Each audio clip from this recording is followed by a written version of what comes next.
Only on WCCO tonight, we're learning members of the Minneapolis School Board are at odds over the future of a school that serves teenagers with emotional and behavioral disorders.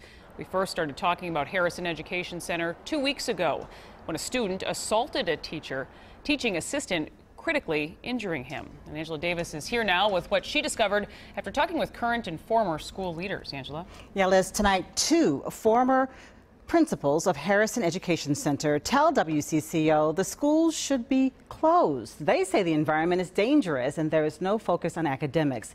But the current principal paints a much different picture, citing changes that have been made. What may matter the most, though, is what school board members think. Some are discussing it, are saying we need to do something different. Some are saying we need to close Harrison. Minneapolis School Board member Kim Ellison says it's time for change. Maybe we need to do it in a different way.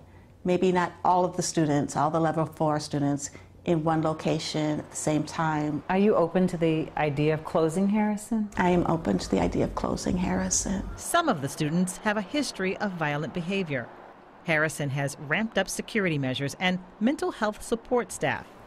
Carol Markham Cousins served as the interim principal in the spring of 2016. I didn't see a lot of learning going on. What did you see there?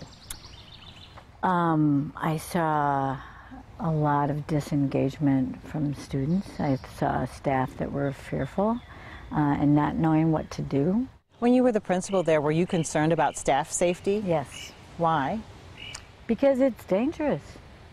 You know, kids walk in ready to fight. Staff walk in ready for that to happen. We should close Harrison. She was brought in to oversee the school while Principal Monica Farb was recovering from an assault. A student attacked her in 2015, giving her a concussion. The building was just a breeding ground for violence and no services.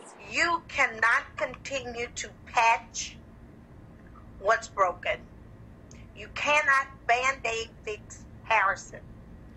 It has to be dismantled. It's a prison, and we're paying for it. So shut it down. A prison-like school, Farb says, equipped with locked doors to pen students.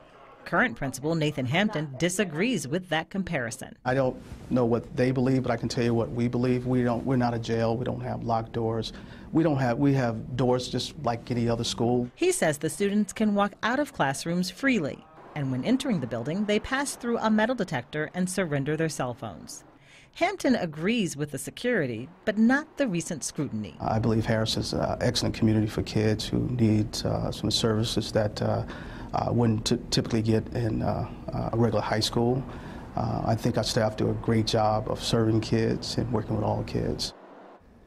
I talked with 2 more school board members. One said the schools should remain open, but the district needs to operate it much differently to better meet the needs of its students. Another is pleased with the changes that were made just 2 years ago. And remind us again, this isn't a very large school. How many students attend? Right, it is a small school. I mean, the enrollment is somewhere between 35 and 50 students. It fluctuates across the school year, but what we really do need to note is that this is a very sensitive situation. 90% of the students at Harrison are homeless, meaning that this school really is their primary support system, Liz. Right, another layer to all of this. All right, thanks for keeping us posted, Angela.